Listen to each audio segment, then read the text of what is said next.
I know you're worried at night, I won't find my way. And I'm tired of lying to myself just to get through each day. My head says I should have never left, and then my feet will soon lead to my death. I'm starting to question if God's trying to teach me a lesson. I'm starting to wonder if my true colors changed since I left you. I used to shine bright like gold, now I'm all in gold. My colors are darker and cold. I think it's time that I went home.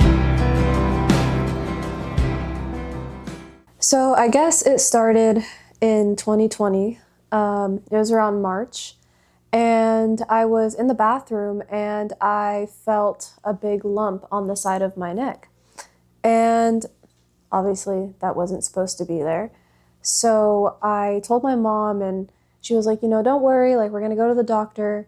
We'll get it checked out, like, hopefully, like, you'll be fine. I was like, okay. So next day we go to the hospital, and I'm getting some x-rays done, I'm getting CTs done, I'm getting my blood drawn, and things start to take a little bit longer than they should, and so I get a little bit worried. I don't know why, but I vividly remember being, like, asked to leave my room because obviously, like, somebody needed it more than I did. And I just, at that moment, I kind of, like, I asked my doctor, I was like, is there a reason that, this is taking so long? Like, blood work usually takes like 20, 30 minutes. And that's when he told me, he sat me down, he was like, you are diagnosed with stage 4 cancer. And I just didn't really know how to feel or what to say. My mom was just speechless. I didn't have any words really to say anything, because obviously someone tells you have cancer, you obviously think that you're gonna die. He said that the type of cancer that I had was Hodgkin's lymphoma. It's supposedly very common within our age group, between the ages of 15 to 30. I just didn't really think that I would be one of those people. You live your life, you're fresh out of high school, going to college, and you just get hit with some news like that. It just kind of changes your whole perspective and how you look at things. Hodgkin's lymphoma, it's not a rare cancer. It's very known, unfortunately. It's found in your lymph nodes. It's your white blood cells are basically just going into survival mode. It's very painless. You don't really feel it, which is the scary part. A lot of signs are just weight loss, you're feeling tired. I had to get a biopsy done to, double check that that's exactly what I had. I went into surgery for a few hours, and as soon as I got out, they told me to just go home and relax, and I would find out later that day because whenever you do a biopsy for cancer, they usually expedite it to like the next day just so you can make sure that that's what you have. Once I got that call, I kind of already knew, like I've seen some family members get hit with the same thing, maybe not the same cancer, but like go through the same process. I watched my dad go through it a few years back, so I kind of knew what to expect. But what I wasn't expecting was having to go through 6 months of chemo and lose, my hair, lose my skin basically, because you turn like pale white. You don't really have a lot of color to you. You don't have the energy that you used to. It's basically like you're stripping down who you were and growing into a new person almost. I think the hardest thing for me though was watching my mom and my dad just fall apart almost, in a sense. I kind of was strong for the both of them, because if I wasn't strong, then they wouldn't have anybody to lean on. I did my best though. Like, I went to school and I went to work. I worked full time. Granted, I would be tired, the day after treatment. But I mean, other than that, I was very grateful that I lived a very normal life as I could for a 20-year-old. Granted, I did have to change some things, but I just had to be careful. Like I couldn't be around sick people. I couldn't go out with my friends like I wanted to just because of the environment. And it was right whenever COVID happened, so I had to be extra careful. Always had to wear a mask. I just don't think I could have done it without their support, though. The chemo probably hit me the hardest 2 months before I finished. It was around the time that my dad was also diagnosed with cancer. After I found out, because he didn't want to tell me, like whenever you're supposed to be a father figure, you're supposed to be strong for your family. You don't want to get hit with something like that. But I told him, I sat him down and I was like, look, we're going to get through this together and we're going to make it. Like, no questions asked. As the time went by, he wasn't doing as well. He started to slow down a little bit. And, I noticed the signs. I was always making sure that he was okay. I even got to the point where I was asking him if I wanted to take him to his treatments instead of the other way around. And so, I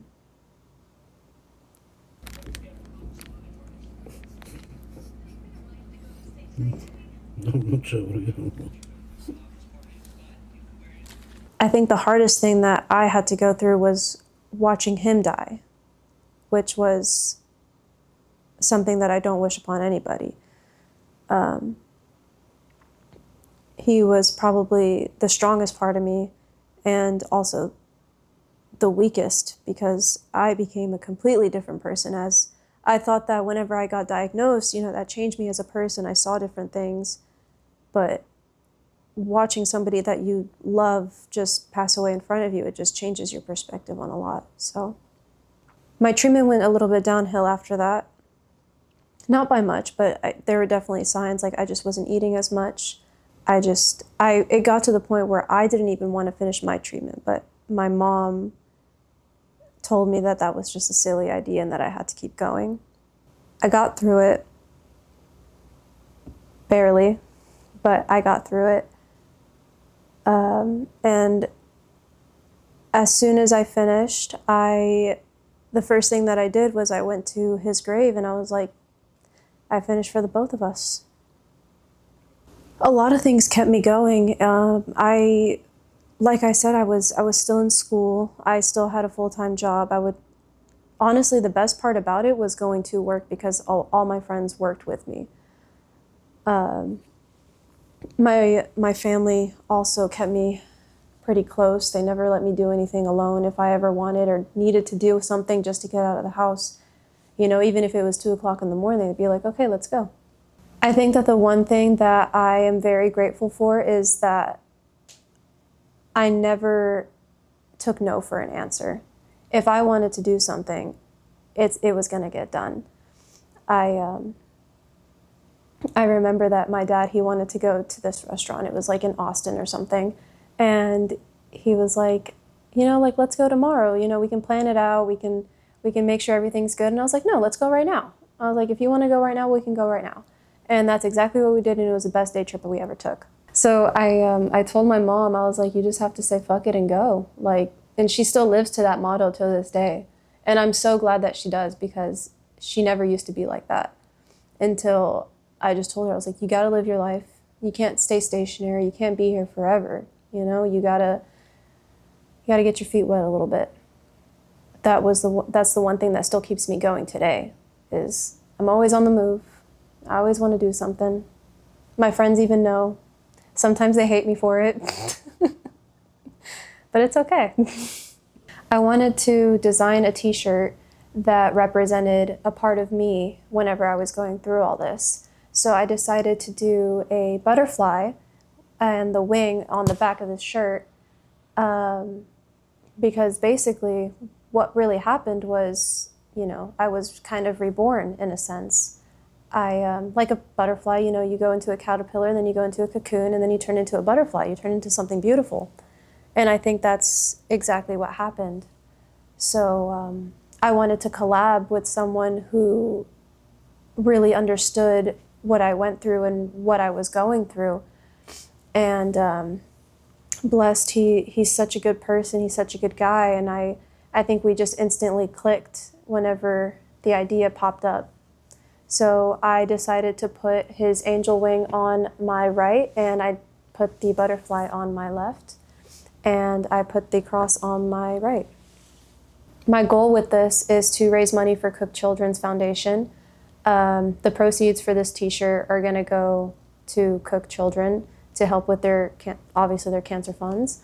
Every kid should be able to have access to health care, whether that's through a nonprofit or through personal funding.